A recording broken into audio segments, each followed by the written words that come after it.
The Republican tax bill is an audacious attempt to accelerate the economic trends of the last half-century. If you're a fan of these trends, rapidly rising inequality and stagnant middle-class incomes, you should love the bill.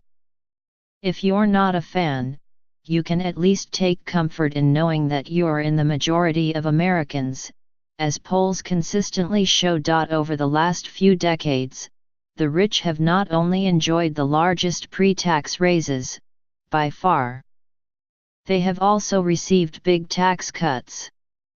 The middle class and poor, meanwhile, have suffered from slow-growing incomes and from overall tax rates that are higher today than in the mid-1960s. The first part of that story is widely known. The rich have gotten richer, for a whole variety of reasons. The second part of the story is less known, but it's also crucial.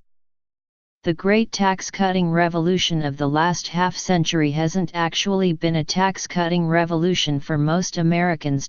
True, they have benefited from a series of cuts in income tax rates, signed by Lyndon B. Johnson, Ronald Reagan, George W. Bush and Barack Obama.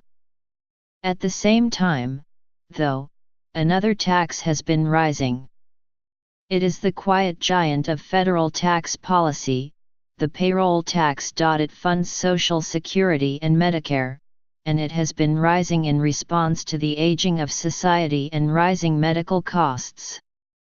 It increased from 2% just after World War II to 6% in 1960 to 12.4% in 1990, where it is today.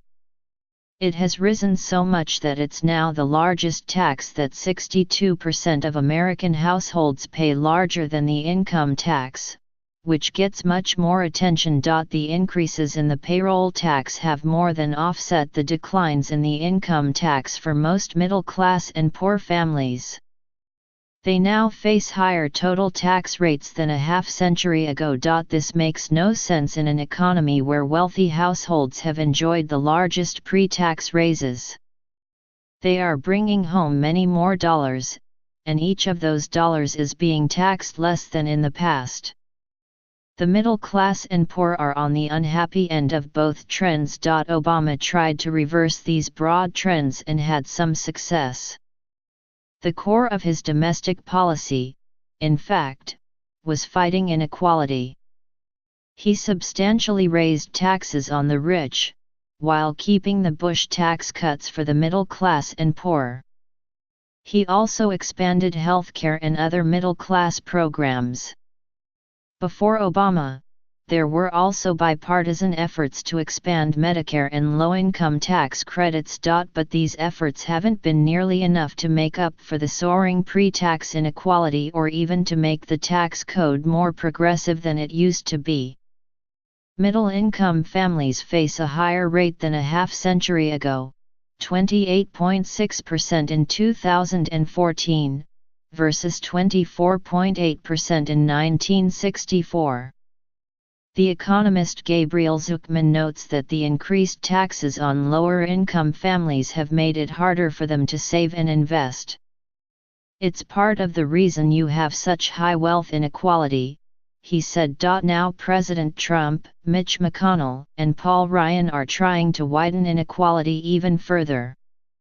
Their tax bill doesn't touch the payroll tax rate again, the single biggest tax that most households pay.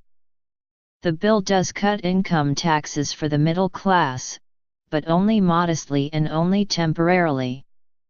The tax cuts benefiting the wealthy, including cuts to the inheritance tax and the corporate tax, are much larger and permanent. Researchers at the Tax Policy Center, a vital source of independent analysis on a plan that's been rushed through Congress, have estimated the long-term effects on each income group. Crucially, their estimates don't ignore the bill's impact on the deficit and thus include the spending cuts that will eventually need to follow. Even if those cuts fall equally on each household, and, in reality, Republican leaders favor cuts that fall disproportionately on the middle class and poor, the tax bill amounts to an enormous effort to increase inequality. Republican leaders have evidently decided that most Americans deserve more of what they've had over the past few decades: more income stagnation and more inequality.